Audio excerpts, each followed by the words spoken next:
Hey everybody, it's me, Russ, again. Today, doing a transmission fluid change here in the Dodge Grand Caravan. As you can see, I'm a Lyft driver. Why am I a Lyft driver? Because more miles means more breakdowns, means more videos. That's why. Got the van on the ramps. So if I'm here in front of the birdie screen behind me, it means that this is narration done after I completed the job. To kind of warn you and to encourage you, hopefully, if you're mechanically inclined, yeah, you can take on this job, man. This isn't that difficult. It's just getting the fluid levels right that I found. All right, this is the part of the job that was a little more technical than I had assumed going in as a backyard mechanic myself. So, you're doing this job at your own risk. Double disclaimer on this here job. This video is going to go into more detail around how the fluid is found to be at the right place. All right, there's videos on this job, but they don't go into the detail I do on the fluid fill. Because it can be kind of nerve-wracking and you don't want to mess it up. And I've heard people say that, you know, being off can really screw up your transmission. The level of difficulty is way higher than doing like an oil change, for example. Last time I had this done at the dealership, it was $270. That's right. That's crazy expensive. Thanks to the magic of YouTube, I don't have to do that anymore. There's a video I'm going to link to in this that helped me immensely. The first thing I did, is a tip for you, is to remove the cap. And it's funny, it says dealer only, right? Only for dealership. Again, YouTube advice, right? I am not a certified mechanic. But I do know a lot of people who are, and I talk to a lot of people in the business still, got my connections, and this, this is where the dipstick should go, all right? No dipstick, there's a dipstick, but we'll get to that soon. All right, so one of the things is I had a hard time finding the cap, and it turns out it's right underneath this wiring harness, disguised right there. So you can see it, my hand's in the way, it's kind of dark, but it's right in there. That's where it's at. Boom, my finger's touching it. Little tube, dipstick kind of a thing, goes right into the transmission pan. So, to do this job, gonna need the filter. I bought this from the dealership. Mopar original parts. Actually, this was the same price at my dealership in my city as it was for the Wicks at O'Reilly. It was kind of awesome. ATF +4 Valvolines, what I'm using. I bought this at Walmart, by the way. These were $6 something. I think it's $6.30 something at Walmart as opposed to $9 a quart at the dealership. My friend at the dealership says it's going to call for 5.5 quarts. Did some research. 62 TE transmission takes 9 quarts total. So there's 9 quarts of total fluid in the transmission. 5.5 is initial fluid that you'll have to put back in unless you flush the whole thing out, which I'm not doing a video for that. I don't have the tools nor the patience. But 5.5 quarts is sort of an educated guess as to how much fluid is going to come out. Also, you're going to need black silicone. This is what my friend at the dealership said they use. Some people might try and sell you a fiber rubber gasket that's like $47 or something like that. No, black silicone. All right, this is what they use at the dealership. So and one of these. I bought a new one. Mine was pretty dirty inside, so gonna need a transmission fluid filler. So here's a tip for you. One of the hardest things was getting this thing off. Once I unscrewed all the bolts, got all the bolts out, there they are. That thing was on there, but I found a little aerial right here, lip. I used my screwdriver there, see that? So I pulled it out. And I actually scooted it up under there. Oh, great. There goes my screwdriver in the drink. That's not good. Anyway, I hit it with a hammer right back here, real gentle like. Make sure you're in the gasket. Make sure you're in the gasket right there. And I was able to knock it loose. Make sure your pan is underneath it when it does come loose, because there's a lot of fluid gonna come out. There we go. It's my curvy screwdriver. It's been the star of a few videos. Anyway, this right there. Get it right in there. You see the fluid pouring out. Oh yeah. This is a Harbor Freight tool, by the way. Got that for like 14 cents. Oh, great. I dropped it in there too. God dang it. Anyway, so the filter. Yes, you got 2 screws here. One here, one there. And it's a T25. Yeah, I think if my vision is correct. So that's how that comes out. And you just get these knocked off.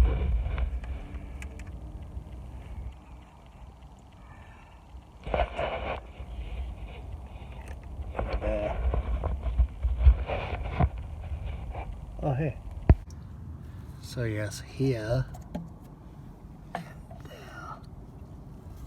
And then this whole thing just comes right out of there. And pull this back a little more. I might need to pry it with my Harbor Freight handy dandy. Oh, here we go. Never mind. Ugh.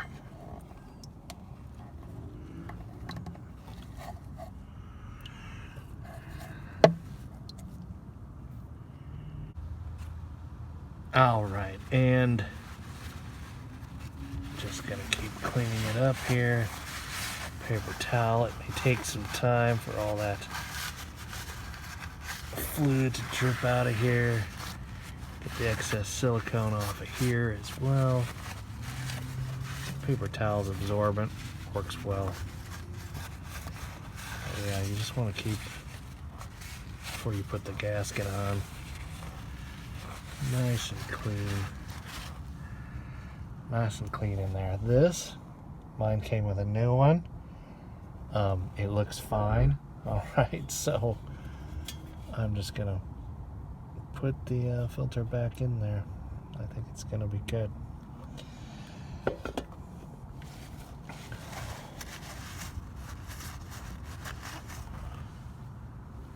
Yeah. So after pulling my transmission fluid pan off, just use a scraper to scrape the excess junk around it, and I used just paper towels to clean out all of the gunk in here. And you want to do that. You want to keep all the dirt, get as much of the crap out of here as you can, just from what was left over before. It's a good idea. Magnet. There's no magnet in mine for whatever reason. I'm not sure if that's because the dealership who did it last time lost it. I don't know. Other folks have a magnet in their pan. I didn't have a magnet in mine, so if you do or don't, if you don't, leave a comment in the section below. I was a little concerned about that after watching some other videos to figure out how to do this. Anyway. So here's a tip for you when doing the gasket. I like to cut this at a nice angle. That way you can just, right, just got that neat line, just like that. All right, so one last wipe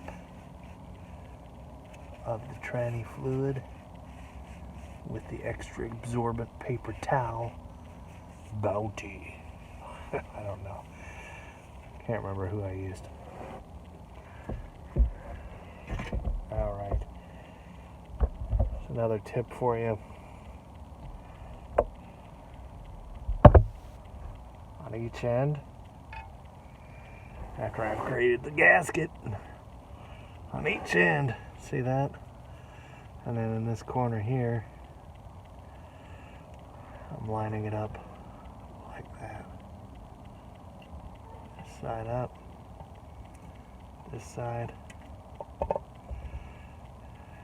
screwing her down simultaneously, letting that gasket seal up real good.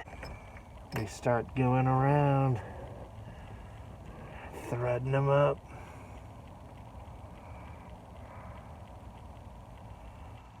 Threading.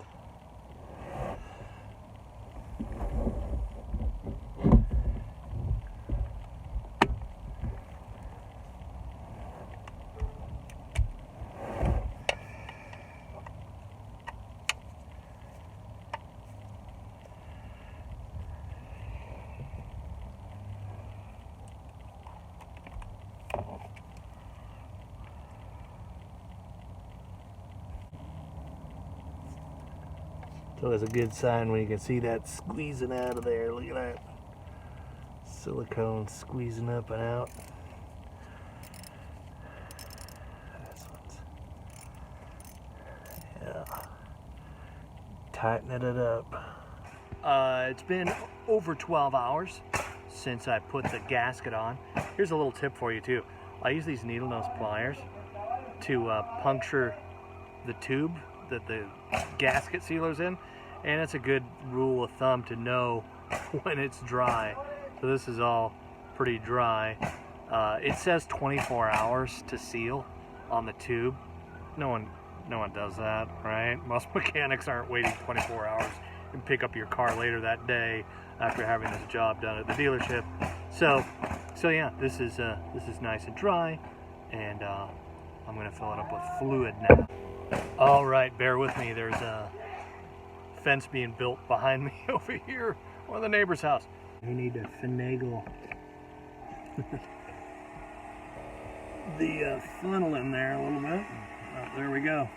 Again, ATF 4. 6 something a bottle at the old Walmart. And this is how hard this is. All right. Fill it up with fluid. 5.5 quarts.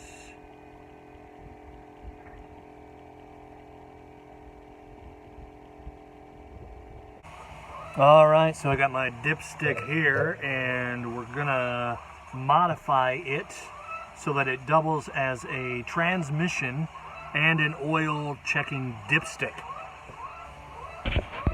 Got me safety glasses. I will include instructions on how to do what I'm doing here in the comments section, because it's a little technical, but it's not that hard.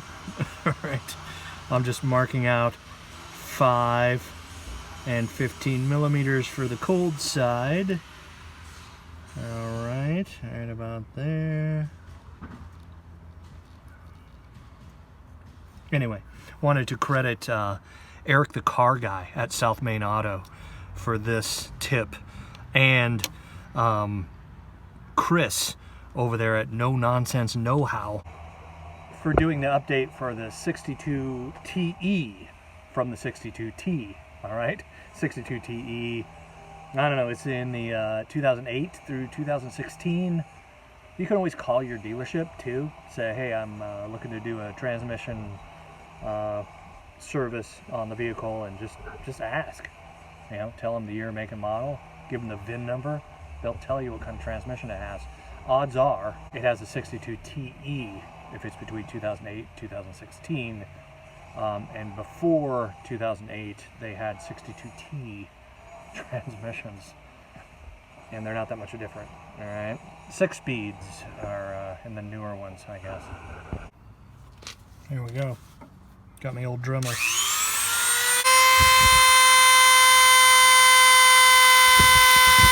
Little Mark.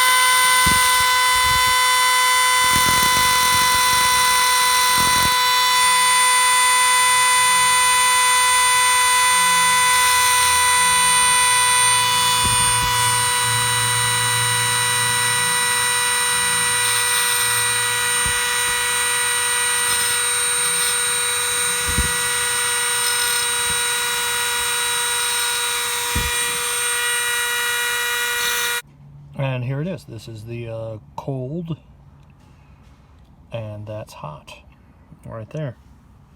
Boom, I've got a transmission dipstick now. Other side is oil.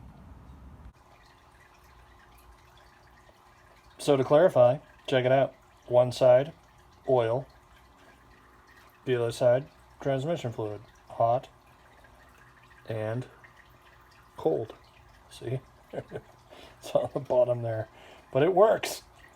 Your initial fill, it's called, is 5.5 quarts, but putting about 3 in to start, 3.5, and then starting the engine, getting it to cycle, then try and get a reading. That's a little better way to go. Okay, so another way of knowing how much fluid to put in is realizing how much fluid came out. Now this is also having to trust whoever did the fluid last time and that they put the right amount in. I'm guessing they did, because I haven't had a transmission fluid change in like 70,000 miles. And that's my bad. I shouldn't have let it go that long. So, but anyway, how much fluid came out? And because you have a pan and you caught all or most of the fluid that came into that pan, you can measure it to see how much fluid needs to go back in to your transmission. Another idea I had was use a mason jar. This is a quart, and depending on how many quarts, that's how much fluid came out of your transmission, less the torque converter. That's some dirty looking stuff too. This is 4 quarts a gallon. This is a quart. That's 5 quarts that came out of my transmission.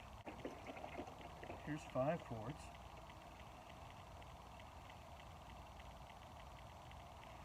That's a whole nother quart. That's 6 quarts, and there's still more to come out. It's like 6.5 quarts.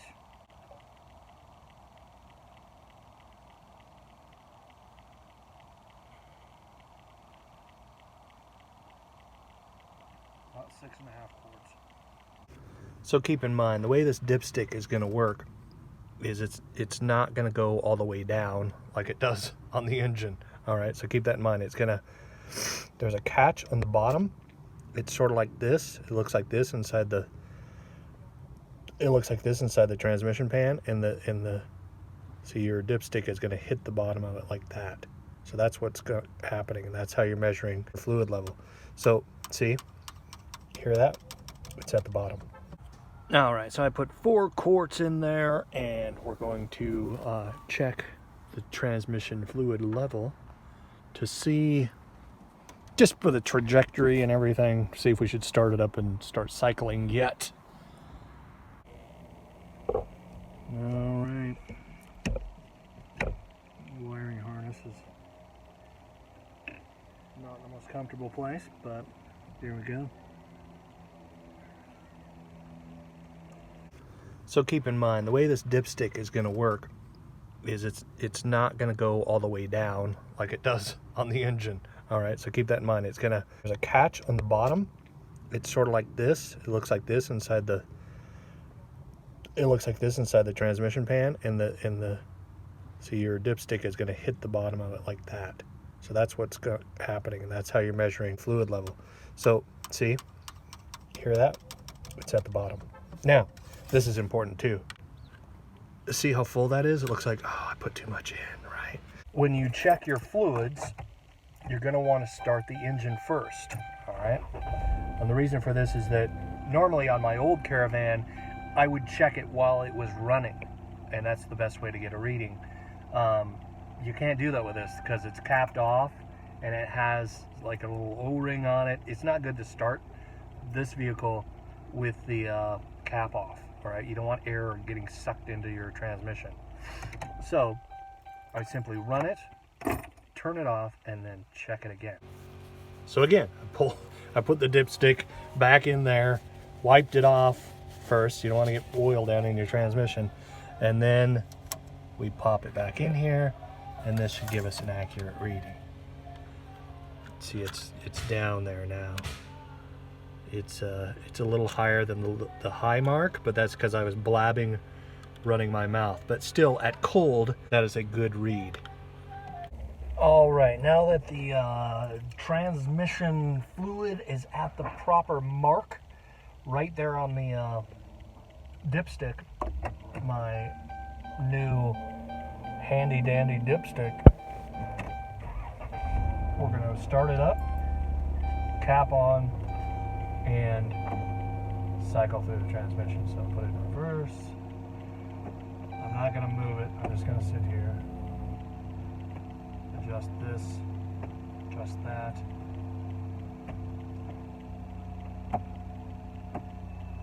Go through all the gears and I can feel it, which is good.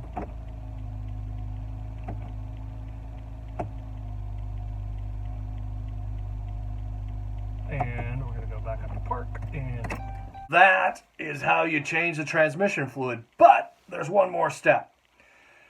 Get your vehicle out on the road, drive it around until it gets up to normal operating temperature, which means that your thermostat gauge, right, your oil or your water gauge, the gauge on the dashboard that tells you the temperature should be right in the middle, right where it's at when the vehicle's fully warmed up and has been driven around. Drive it a few blocks, drive it a few miles, just make sure that, you know, it's at normal operating temperature. And you do that by checking the gauge on the dash. Coolant level temperature gauge, it should be right in the middle, all right? That's normal operating temperature. Then, yeah, you open the hood, pull out the oil dipstick that you've converted into a transmission dipstick, wipe it off, take the cap, right, and then check it again. What I found was mine was about a quart low. So at that normal operating temperature, that's your sweet spot. That's where the vehicle needs to have the right amount of fluid. That's really important that it has the right amount of fluid at that level. So I added another quart. So that added up to about 6 quarts is what I put in there altogether, total. And that's the important thing about this. And I watched some other videos, and I know from some of my mechanic friends that this is really important. And just because you pop the pan off and dump a bunch of fluid out doesn't mean that that's going to be exactly 5.5 quarts, right? Like I had mine up on ramps, the vehicle sitting kind of at an angle, so 6.5 quarts came out. Temperature is different. When you release the hounds of fluid out of that pan, it's going to be different. So the 5.5, again, is an educated guess as to how much fluid you're going to need to put back in. But you got to use that dipstick, and you got to test with the temperature at normal operating levels, all right? So drive it around, get it to that point, check it again, right in between that mark on the top, those 2 marks, it should be right in there. And that's how you do it. That's how you make sure that those levels are where they're supposed to be. So hopefully this video helped. And if it did, please subscribe to my channel. Hit the like button, all right? Thumbs up on this. If you don't want to miss another one of my fascinating, riveting, adventure-filled videos, hit the bell icon, and you won't miss a single one. All right. Thanks for watching. Again, please subscribe.